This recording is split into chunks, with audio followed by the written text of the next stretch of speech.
gesels nou oor 'n besonderse teaterervaring wat woordkuns en musiek saamweef om hulde te bring aan een van Suid-Afrika se mees ikoniese digters, Bruiten Bruitenbach.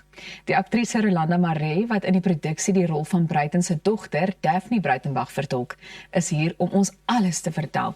Baie welkom hier by ons, is so voorreg om met jou te kan gesels. Dankie, dis heerlik om hier te wees. Goed, Rolanda, wat presies is Beloftes van Vere en wat kan teatergangers van die produksie verwag?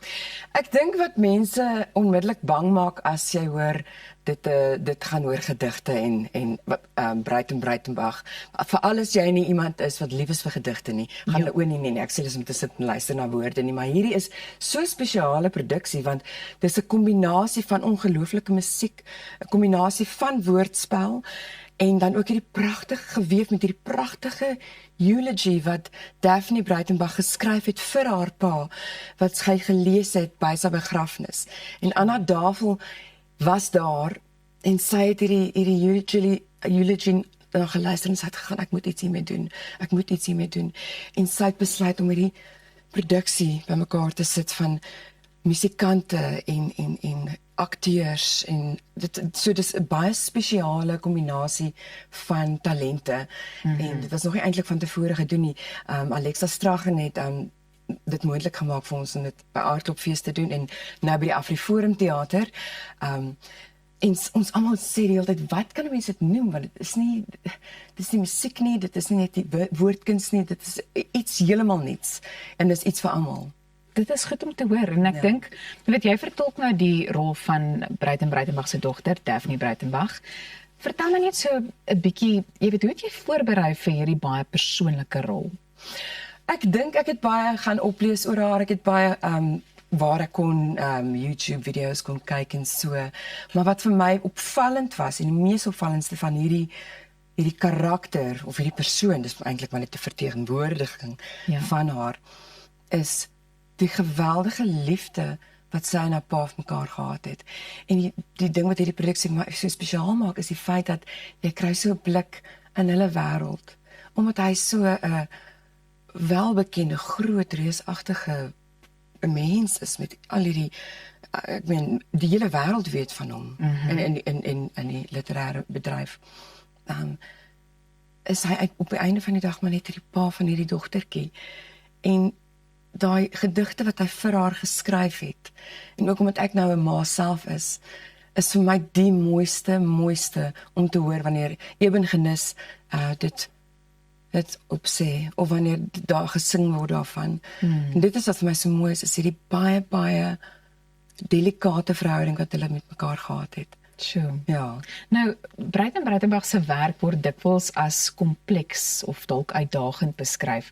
So, hoe dink jy, maak hierdie produksie sy poësie dalk 'n bietjie meer toeganklik ook vir mense wat dit kom beleef? Ek dink dis juis die ongelooflike manier waarop Lorinda Hofmeyer en Frida van den Heever en Anna Davel en 'n klomp ander mense, die manier hoe hulle dit getoonset het. Dit is maklik vir die oor, dit is vrolik, party van dit is sad, dit is definitief 'n baie audience-friendly produksie. En jy deel die verhoog saam met ander groot name ook in die bedryf. Jy het nou verwys na Eben Genis. Ek dink aan iemand soos Ilse Klink ook. So, hoe presies werk die dinamiek tussen julle almal? Kyk, ek het nog nooit met, soos hulle sê, musos gewerk nie. So dit was nou vir my nie. Maar wat 'n absolute joy. Hulle het ook hulle koppe werk heeltemal anders en Lorinda sê vir my, hoe onthou jy al die woorde? En ek dink net, hoe onthou jy al die akkoorde? Maar dit is 'n fantastiese kombinasie van dissiplines en almal is op hulle eie game. Daar is Leon Groep, ek meen, wie ken nie vir hom nie, hy is geweldig talentvol met die mooiste stem. Ilse Klink met 'n ongelooflike stem. Lorinda Hofmeyer wat dinge so pragtig toonset en daar is met die klavier en dan is daar David Klaasen op die tromme en Concord en Kabinde, ek sê sy vanreg, met die grootste hart en die mooiste siel en ook net so talentvol en natuurlik Eben Genis is 'n groot verskeidenheid van talente wat so saamweef en ek dink dis amper divinity wat gemaak het dat ons so lekker saam kan werk. Sjoe, Ja. en ons kan ook net ek wil amper al vir Anna handeklap ook, jy weet, so in die proses. Ja, en Philip Rademeier wat alles bymekaar gesit het, die regisseur Ja. en die stelontwerper. Sê vir my, vind jy persoonlik ook aanklank by Breitenbach se werk?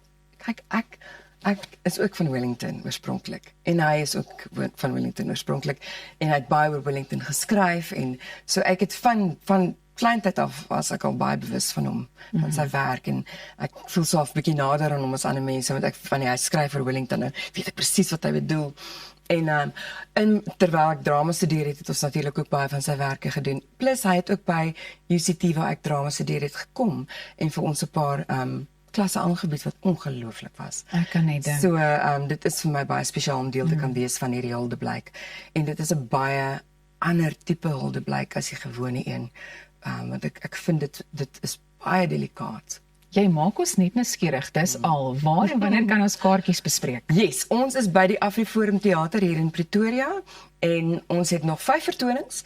Vrydag aand, 2 vertonings Saterdag en 2 vertonings Sondag. So daar's dagvertonings ook vir die mense wat nie in die aand wil rondry nie. En die produksie is 70 minute lank. Wel, ek is daar. Dis al wat ek sê en ek is seker van die meeste van ons kykers ook. Baie dankie vir die moeite wat jy gedoen het om spesiaal hier met ons in die ateljee te kom gesels. Dis 'n Ons sien groot uit. plesier. Dankie. Goed, nou bly net waar julle is want net hierna gaan ons biscuit skit of so iets. Ons gesels natuurlik met ons eie Pieter Koen. Jy's by Goeiemôre, good morning.